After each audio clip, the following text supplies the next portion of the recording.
Hi all. So போன வீடியோவில் நம்ம வந்து எப்படி வந்து வேரியஸ் டேக்ஸை வந்து யூஸ் பண்ணி நம்மளுடைய பேஜை எப்படி நல்லா ஃபார்மேட் பண்ணுறது அப்படின்னு பார்த்தோம், ரைட்? ஸோ இந்த வீடியோவில் நம்ம என்ன பார்க்க போகிறோம் அப்படின்னா, எப்படி வந்து நம்ம வெப்சைட்டுக்கு நேவிகேஷன் கொடுக்குறது அப்படின்னு பார்க்க போகிறோம். ஃபார் எக்ஸாம்பிள், இப்போ இந்த சைட் எடுத்துக்கோங்களேன். ஸோ இந்த நேவிகேஷன் பார் இருப்பாங்க. இப்போ நான் ஹோம் அப்படின்னு கிளிக் பண்ணேன் அப்படின்னா என்னால் ஹோம் பேஜுக்கு போக முடியுது.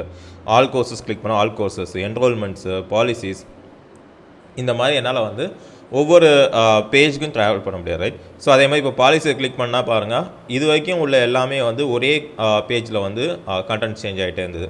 பாலிசிஸ் அப்படின்ன உடனே பாருங்கள், அது வந்து தனியாக ஒரு பேஜாக வந்து ஓப்பன் ஆகுது, ரைட்? ஸோ இந்த மாதிரி உள்ள விஷயங்கள்லாம் எப்படி பண்ணுறது அப்படின்னா, அதுக்கு வந்து நம்ம HTML லிங்க் அப்படின்னு சொல்லிட்டு ஒரு கான்செப்ட் இருக்குது, ஓகே? ஸோ இப்போ நான் என்ன பண்ணேன் அப்படின்னா, நம்ம பாடி டேக்கில் இருக்கக்கூடிய எல்லாத்தையும் ஹெட்டரை தவிர எல்லாத்தையும் நான் ரிமூவ் பண்ணிடுறேன், ஓகே? ஃபுட்டர் இது எல்லாத்தையும் நான் வந்து அப்படியே ரிமூவ் பண்ணிடுறேன். இப்போ ஹெடர் மட்டும் இருக்குது, சரியா? ஸோ இப்போ என்ன பண்ண போகிறோம் அப்படின்னா, அந்த ஹெட்டரில் ஒரு நேவிகேஷனல் பார் எழுத போகிறோம். ஸோ இந்த நேவிகேஷனல் பார் அப்படிங்கிற வேறு ஒன்றும் இல்லை, ஒரு அன்ஆர்டர்ட் லிஸ்ட் ஒன்று எழுதலாமே, ஓகே? ஸோ இந்த அன்ஆர்டர்ட் லிஸ்ட் அப்படிங்கிறதெல்லாம் எதுவும் இல்லை, நம்ம வந்து ஏதோ ஒரு செட் ஆஃப் வேல்யூஸை நம்ம வந்து வெப்சைட்டில் டிஸ்பிளே பண்ணணும். ஃபார் எக்ஸாம்பிள், இப்போ மேல், ஃபீமேல், தேர்ட் ஜெண்டர், அல்லது age limits less than 18 to 20, 20 to 25, 25 and above, இந்த மாதிரி உள்ள விஷயங்கள்லாம் டிஸ்பிளே பண்ணுறதுக்கு நம்ம வந்து அன்ஆர்டர்ட் லிஸ்ட் அப்படின்னு சொல்லிட்டு எழுதுவோம், ஓகே? ஸோ இப்போ நான் என்ன பண்ணுறேன் அப்படின்னா, ஒரு அன்ஆர்டர்ட் லிஸ்ட் ஒன்று எழுதுறேன், ஓகே? ஸோ இதுக்குள்ளே வந்து நம்ம வந்து லிஸ்ட் எழுதலாம், ஓகே? அண்ட் ஃபஸ்ட்டு வந்து பேஜ் 1, ஓகே?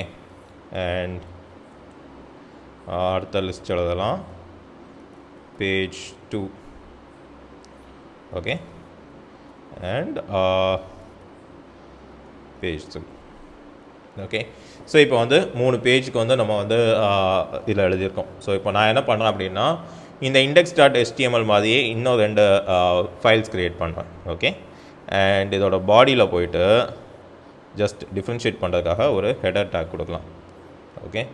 h1 அப்படின்னு கொடுத்துட்டு இதில் வந்து index file, okay? So save பண்ணிக்கலாம். இதை அப்படியே நான் காப்பி பண்ணிக்கிறேன், ஓகே? இப்போ போயிட்டு நான் 2 ஃபைல் க்ரியேட் பண்ண போகிறேன், ஓகே? இப்போ பேஜ் 1க்கு இருக்குது, பேஜ் 2க்கு ஒரு ஃபைல் க்ரியேட் பண்ணலாம், அது மாதிரி பேஜ் 3க்கு ஒரு ஃபைல் க்ரியேட் பண்ணலாம், ஓகே? ஸோ ஃபஸ்ட் இங்கே நான் போயிட்டு என்ன பண்ணுறேன், ஒரு நியூ ஃபைல் க்ரியேட் பண்ணுறேன், பேஜ் 2.html, ஓகே? ஸோ இதில் போய் இதை பேஸ்ட் பண்ணிக்கிறேன். அண்ட் இதை இண்டெக்ஸ் ஃபைலுக்கு பதிலாக பேஜ் 2 ஃபைல், ஓகே? சேவ் பண்ணிக்கலாம். அதே மாதிரி பேஜ் 3 வந்து நம்ம என்ன பண்ணலாம் அப்படின்னா, இன்னொரு டைரக்டரிக்குள்ளே வச்சுக்கலாம், ஓகே? நியூ ஃபோல்டர் அப்படின்னு கொடுத்துட்டு ஃபோல்டர் அப்படின்னு சும்மா ஜஸ்ட் ஒரு நேம் கொடுத்துக்கலாம். அண்ட் இந்த ஃபோல்டருக்குள்ளே போயிட்டு நான் வந்து ஒரு ஃபைல் க்ரியேட் பண்ணுறேன், பேஜ் 3.html அப்படின்னு சொல்லிட்டு, ஓகே? சேவ் பண்ணிக்கலாம். ஸோ இது வந்து ஜஸ்ட் பேசிக்காக வந்து நம்ம பண்ணி வச்சுக்கிறோம், ஓகே? ஸோ ஒரு ஈஸி வே நம்ம வந்து ஒரு லிங்க் போடுறதுக்கு என்ன அப்படின்னா வந்து, ஒரு எக்ஸ்டர்னல் வெப்சைட்டுக்கு வந்து ஒரு லிங்க் கொடுக்குறது. ஃபார் எக்ஸாம்பிள், இப்போ நான் வந்து google.com போகணும் அப்படின்னா, இப்போ நான் google.com அப்படின்னு சர்ச் பண்ணுறேன். ஸோ எனக்கு வந்து நான் ஒரு லிங்க்கை கிளிக் பண்ண உடனே எனக்கு வந்து google.com போகணும் அப்படின்னா நான் என்ன பண்ணலாம் அப்படின்னா, ஜஸ்ட்டு இந்த லிங்க்கை அப்படியே காப்பி பண்ணிவிட்டு இங்கே வந்து நான் அதை கொடுத்துடலாம், ஓகே? ஸோ இங்கே வந்து ஏ அப்படின்னு சொல்லிட்டு ஒரு டேக் இருக்குது, ஓகே? ஸோ இந்த ஏ டேக் தான் வந்து உங்களுக்கு எந்த லிங்க்குக்கு போகணும் அப்படின்றத நீங்கள் டிஃபைன் பண்ணக்கூடியது, ஓகே? ஸோ இந்த ஏ டேக் வந்து அப்படியே கொடுத்தா போகாது, இதுக்கு ஒரு சில பேராமீட்டர்ஸ் கொடுக்கணும் அல்லது ப்ராப்பர்ட்டிஸ் கொடுக்கணும், ஓகே? href அப்படின்னு சொல்லிட்டு ஒரு ப்ராப்பர்ட்டி இருக்குது. இந்த href அப்படிங்கிறது இங்கே எக்ஸாக்டாக எந்த லிங்க்குக்கு போகணும் அப்படிங்கிறத மென்ஷன் பண்ணக்கூடியது, ஓகே? ஸோ இப்போ நான் என்ன சொல்கிறேன், hrefல வந்து எனக்கு வந்து google.com போ அப்படின்னு நான் சொல்லியிருக்கேன், ஓகே? ஸோ அதுக்கப்புறமா நம்ம என்ன பண்ணோம் அப்படின்னா, இந்த லிங்க்குக்கு ஒரு நேம் கொடுக்கணும், ரைட்? ஸோ இந்த லிங்க்குரிய நேமை தான் நம்ம இந்த டேக் இடையில் கொடுக்கணும், ஓகே? சரி, நீங்கள் கரெக்டாக பார்த்தீங்கன்னா தெரியும், இந்த ஏ அப்படிங்கக்கூடிய டேகை நான் ஓப்பன் பண்ணியிருக்கேன், அதே மாதிரி இந்த ஏ அப்படிங்கக்கூடிய டேகை நான் க்ளோஸ் பண்ணியிருக்கேன். ஸோ இந்த ஓப்பன் பண்ண ஏ டேக்குள்ளே நான் href கொடுத்துருக்கேன். இந்த ஓப்பன் அண்ட் க்ளோஸ் இதுக்கு இடையில தான் நான் என்ன பண்ணியிருக்கேன், உங்களுக்கு வந்து அந்த லிங்க்குடைய நேம் கொடுத்துருக்கேன். ஸோ தட் இப்போ நான் பேஜ் 1 அப்படின்னு நான் கிளிக் பண்ணேன் அப்படின்னா எனக்கு google.comக்கு ரீடைரக்ட் ஆகுது, ஓகே? ஸோ இதுதான் வந்து இருக்கிறதுலே ஈஸியாக நீங்கள் வந்து ஒரு லிங்க் க்ரியேட் பண்ணுறது. நீங்கள் எல்லாத்துக்குமே இதே ஃபார்மேட் தான் ஃபாலோ பண்ணுவீங்க. ஓகே, ஸோ இப்போது இன்னொரு மெத்தட் பண்ணலாம். ஸோ இப்போ எனக்கு வந்து நான் பேஜ் 1 அப்படின்னு கிளிக் பண்ணோடனே google.com அப்படின்னு போகிற ரைட், என்னுடைய சைட்டில் வந்து கூகுள் சைட்டுக்கு வந்து ரீடைரக்ட் ஆகிட்டாங்க. ஓகே, ஸோ சம்டைம்ஸ் என்ன பண்ணுவேன் அப்படின்னா, எனக்கு அப்படி தான் நீ ரீடைரக்ட் ஆக வேண்டாம், எனக்கு என்னுடைய சைட்லேயே இரு, நீ வந்து அந்த சைட்டை வந்து நீ வேறு டேபில் ஓப்பன் பண்ணிக்கோ அப்படின்னா, நம்ம இங்கே போய்ட்டு இந்த லிங்க்குக்கு இன்னொரு பேராமீட்டர் கொடுக்கலாம். ஓகே, டார்கெட் அப்படின்னு சொல்லிட்டு டார்கெட் ஈக்குவல் டு _blank அப்படின்னு கொடுத்துட்டிங்க அப்படின்னா, இப்போ இதை கிளிக் பண்ணும்போது என்ன ஆகும் அப்படின்னா, இந்த google.com வந்து இன்னொரு டேபில் ஓப்பன் ஆகும். பார்த்தீங்கன்னா நம்ம சைட்டுக்குள்ளே தான் யூசர்ஸ் இருப்பாங்க, அவங்களால இந்த சைட்டை வந்து இன்னொரு டேபில் ஓப்பன் பண்ணி பார்த்துக்க முடியும். ஓகே, ஸோ இது வந்து நீங்கள் உங்களுக்கு எப்படி தேவையோ அதுக்கேற்ற மாதிரி நீங்கள் வந்து பண்ணிக்கலாம். ரைட்டா? ஸோ இப்போ நம்ம என்ன பண்ணலாம் அப்படின்னா, ஸோ இப்போ பேஜ் 1க்கு நம்ம வந்து கொடுத்தோம். ரைட், இப்போ நான் பேஜ் 2 கிளிக் பண்ணேன் அப்படின்னா எனக்கு வந்து பேஜ் 2 ஃபைலுக்கு போகணும் அப்படின்னு சொல்லிட்டு, இங்கே கூட பேஜ் 2 ஃபைலுக்கு போகணும் அப்படின்னு சொல்லிட்டு. ஓகே, இந்த மாதிரி பேஜ் 3 கிளிக் பண்ணேன் அப்படின்னா இதில் வந்து பேஜ் 3 அப்படின்னு கொடுத்துக்கலாம். பேஜ் 3 ஃபைலுக்கு போகணும் அப்படின்னு சொல்லிட்டு நான் டிஃபைன் பண்ணுறேன்னு வைங்களேன். ஸோ இதுக்கு எப்படி பண்ணலாம் அப்படின்னா, போயிட்டு பேஜ் 1 அப்படின்னு கிளிக் பண்ணோடனே நம்ம பேஜ் 1க்கு வரணும். ரைட், ஸோ இது எல்லாத்தையும் நான் ரிமூவ் பண்ணிக்கிறேன். ஓகே,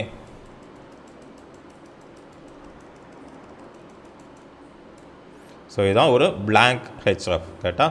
ஸோ இப்போ நான் என்ன பண்ணுறேன் அப்படின்னா, இந்த பேஜ் 1 எங்கே இருக்குது அப்படின்னு பார்க்குறேன். ஓகே, ஸோ இந்த பேஜ் 1 தான் index.css. ரைட், ஸோ இந்த பேஜ் 1 தான் index.html. ரைட், ஸோ நான் என்ன சொல்கிறேன், index.html அப்படின்னு நான் சொல்கிறேன். ஸோ இந்த index.html அப்படிங்கிறது தான் இப்போ நம்ம கரண்ட்டாக ஆப்ரேட் பண்ணிகிட்டு இருக்கக்கூடிய பேஜ். அடுத்தது இதே மாதிரி நான் பேஜ் 2க்கும் எழுதுகிறேன். ஓகே, ஸோ இந்த லிங்க் அப்படியே நான் காப்பி பண்ணிக்கிறேன். காப்பி பண்ணிவிட்டு இந்த பேஜ் 2க்கும் இதே மாதிரி நான் லிங்க் எழுதுகிறேன். இங்கே வந்து பேஜ் 2 அப்படின்னு நான் கொடுக்குறேன். ஓகே, ஸோ இப்போ நீங்கள் பார்த்தீங்கன்னா தெரியும், நம்ம பேஜ் 1 அண்ட் பேஜ் 2 ரெண்டுமே ஒரே ஃபோல்டருக்குள்ளே தான் இருக்குது. ஓகே, ஸோ இதை மேக்ஸிமைஸ் பண்ண அப்படின்னா தெளிவாக தெரியும். ஓகே, ஸோ இங்கே பாருங்கள், பேஜ் 1 அண்ட் பேஜ் 2 ரெண்டுமே ஒரே ஃபோல்டருக்குள்ளே தான் இருக்குது, இந்த ரியாக்ட் அப்படிங்கக்கூடிய மெயின் ஃபோல்டருக்குள்ளே தான் இருக்குது. ஆனால் பேஜ் 3 பாருங்கள், ஃபோல்டர் அப்படின்னு சொல்லிட்டு ரியாக்ட் ஃபோல்டருக்குள்ளே இன்னொரு ஃபோல்டர் இருக்குது, அந்த ஃபோல்டருக்கு உள்ளே இந்த பேஜ் 3 இருக்குது. ஓகே, ஸோ இப்போது நான் பேஜ் 2 லிங்க் பண்ணணும் அப்படின்னா எனக்கு பெரிய விஷயம் கிடையாது, நான் டைரெக்டாக போயிட்டு பேஜ் 2.html அப்படின்னு கொடுத்துக்கலாம். பேஜ் 2.html அப்படின்னு நான் கொடுத்தேன் அப்படின்னா, இங்கே போயிட்டு இப்போ நான் ரீலோட் பண்ணிவிட்டு பேஜ் 2 கிளிக் பண்ணேன் அப்படின்னா பேஜ் 2 ஃபைலுக்கு வந்துடும். பேஜ் 1க்கு வந்து நம்ம இன்னும் எழுதலை. ஓகே, ஸோ இது வந்து டைரெக்டாக நம்ம வந்து ஒரே ஃபோல்டருக்குள்ளே இருக்கிறதுனால ப்ரௌசருக்கு தெரியும், ஓகே இந்த ஃபைல் வந்து இந்த இடத்துல தான் இருக்குது அப்படின்னு சொல்லிட்டு. ஆனால் பேஜ் 3யோட சிச்சுவேஷன் அது கிடையாது. ஓகே, பேஜ் 3 வந்து ஒரு ஃபைலுக்கு உள்ள இன்னொரு ஒரு ஃபோல்டருக்குள்ள ஃபைலாக இருக்குது. ஓகே, ஸோ பேஜ் 3 அப்படின்னு கொடுத்துட்டு இங்கே போய் நான் பேஜ் 3.html அப்படின்னு நான் கொடுத்தேன் அப்படின்னா, போய்ட்டு பேஜ் 3.html அப்படின்னு நான் கொடுத்தேன் அப்படின்னா ப்ரௌசருக்கு தெரியாது இது பேஜ் 3 அப்படின்னு சொல்லிட்டு. பார்த்தீங்களா, cannot get page 3.html அப்படின்னு வந்துச்சு. ஏன்னா ப்ரௌசருக்கு தெரியல இப்படி ஒரு வெப்சைட் இருக்குது, இந்த பேஜ் வந்து இந்த இடத்துல தான் இருக்குது அப்படின்னு சொல்லிட்டு. ஏன் அப்படின்னா அதோட பாத் ஒரு ஃபோல்டருக்கு உள்ளே இருக்குது. ஸோ நம்ம கொடுக்கும்போது என்ன பண்ணணும், அந்த ஃபுல் பாத்தோட சேர்த்து கொடுக்கணும். ஃபோல்டர் / அப்படின்னு கொடுத்தீங்கன்னா இப்போ போய்ட்டு பேஜ் 3 கிளிக் பண்ணும்போது உங்களுக்கு பேஜ் 3யோட ஃபைல் வரும். ஓகே, ஸோ இந்த மாதிரி தான் நீங்கள் வந்து நேவிகேஷன் செட் பண்ணணும். ஸோ இப்போ நான் என்ன பண்ணுறேன் அப்படின்னா, இந்த நேவிகேஷனை காப்பி பண்ணிவிட்டு பேஜ் 2க்கும் பேஜ் 3க்கும் இதே நேவிகேஷனை ரீப்ளேஸ் பண்ணுறேன். ஓகே, பேஜ் 2க்கு சேவ் பண்ணியாச்சு. இப்போ பேஜ் 3க்கு நான் வந்து சேவ் பண்ணிட்டேன். ஓகே, ஸோ இப்போ போயிட்டு நம்ம சைட்டில் பார்த்தோம் அப்படின்னா இப்போ பேஜ் 3ல் இருக்கும். பேஜ் 1 கிளிக் பண்ண அப்படின்னா ஃபோல்டர் / index.html. ஓகே, ஸோ இங்கே வந்து நம்ம என்ன பண்ணியிருக்கோம், ஜஸ்ட் index.htmlனு கொடுத்துருக்கோம். பேஜ் 3 வந்து ஃபோல்டருக்குள்ளே இருக்குது, அதனால் அதால் வந்து எடுத்துக்க முடியல. ஓகே, ஸோ போயிட்டு இப்போ இங்கேருந்து பேஜ் 2 அப்படின்னு போனீங்கன்னா அது டேரெக்டாக பேஜ் 2 எடுத்துக்கும். பேஜ் 1ன்னு வந்தீங்கன்னா மறுபடியும் பேஜ் 1 index.htmlக்கு ரீடைரக்ட் பண்ணுது. பேஜ் 3 அப்படின்னு போனீங்க அப்படின்னா இது வந்து ஃபோல்டர் / பேஜ் 3 அப்படின்னு வருது. இந்த இடத்துல ஏன் அதால் வந்து பேஜ் 1க்கு வர முடியலை அப்படின்னா, ஆல்ரெடி இந்த டைரக்டரி வந்து என்ன ஆயிடுச்சு, ஃபோல்டர் அப்படின்ற டைரக்டரிக்குள்ளே வந்துடுச்சு, இந்த டைரக்டரிக்குள்ளே வந்துடுச்சு. இங்கே வந்துட்டு நம்ம மறுபடியும் index.html அப்படின்னு கொடுக்கும்போது அதுக்கு ஓகே இந்த இடத்துல index.htmlனு ஒரு ஃபைல் இல்லை அப்படின்னு சொல்லிட்டு அது சொல்லுது. ஓகே, ஸோ அதை நம்ம சரி பண்ணி பார்க்கலாம். ஓகே, ஸோ இப்போ நான் என்ன சொல்லியிருக்கேன் அப்படின்னா, நீ வந்து ஃபோல்டருக்குள்ளே இருந்த அப்படின்னா ஓகே. ஸோ இப்போ இங்கே வந்து நான் என்ன சொல்கிறேன், பேஜ் 3 அப்படின்னு போயிட்டேன்னா இந்த ஃபோல்டர் டைரக்டரிக்குள்ளே வந்துட்டேன். ஓகே. ஸோ இங்கே இருந்து நீ பேஜ் 1க்கு வரணும் அப்படின்னா ஒரு ஃபோல்டர் மேலே வந்து வெளியே வா அப்படின்னு சொல்லியிருக்கேன். இந்த டபுள் டாட் அப்படிங்கிறது ஒரு ஹைரார்கி வெளியே வா. ஸோ இந்த ஃபோல்டருக்கு மேலே இருக்கக்கூடிய இந்த ஃபைலை எடுத்துக்கோ அப்படின்னு சொல்லிட்டு நான் சொல்லியிருக்கேன். ரைட்டா? ஸோ இந்த மாதிரி தான் நீங்கள் வந்து லிங்க்ஸ் போட முடியும். அண்ட் இது மட்டும்தான் பண்ண முடியுமா அப்படின்னு கேட்டால் கிடையாது. நீங்கள் வந்து ஜஸ்ட் ஒரு இமேஜ் வச்சுருக்கீங்க அப்படின்னா அந்த இமேஜுக்கு கூட நீங்கள் வந்து இதில் லிங்க் கொடுக்கலாம். ஃபார் எக்ஸாம்பிள் நான் இங்கே போயிட்டு ஒரு டாக் இமேஜ் எடுத்துக்கிட்டா, டாக் அப்படின்னு சொல்லிட்டு டாகோட இமேஜ் ஒன்று எடுக்கிறேன். ஓகே. அண்ட் இந்த பொம்மரேனியன் நல்லா இருக்குல்ல. ஸோ இதை நான் அப்படியே சேவ் இமேஜஸ் கொடுத்துட்டு நம்மளுடைய டெஸ்க்டாப்பில் சேவ் ஆகுதா. ஓகே. நான் என்ன பண்ணுறேன் அப்படின்னா நம்மளுடைய HTML சேவ் பண்ணிக்கலாம். HTML CSS ஃபைலில் போய் நான் சேவ் பண்ணுறேன். ஓகே. Doc dot okay. அதுவே சேவ் ஆகிக்கும் என்ன ஃபார்மேட்டில் இருக்கோ. இது வந்து JPEG ஃபார்மேட்டில் இருக்குது. ஓகே.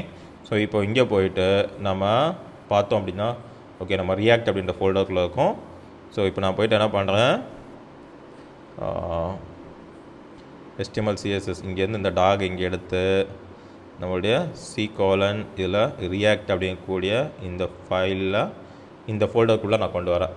ஸோ இப்போ பார்த்தீங்க அப்படின்னா உங்களுக்கு டாக்.jpg அப்படின்னு சொல்லிட்டு ஒரு ஃபைல் இருக்கும். ரைட்? ஸோ இதுக்கு நான் ஒரு லிங்க் கொடுக்கணும் அப்படின்னா என்ன பண்ணலாம் அப்படின்னா இங்கே போயிட்டு பேஜ் 3.html கொடுத்துருக்கோம்ல. ஸோ இதுக்கு பதிலாக இதை அப்படியே ரிமூவ் பண்ணிட்டு அந்த ஃபைலோடைய நேம் கொடுத்துடலாம். ஓகே.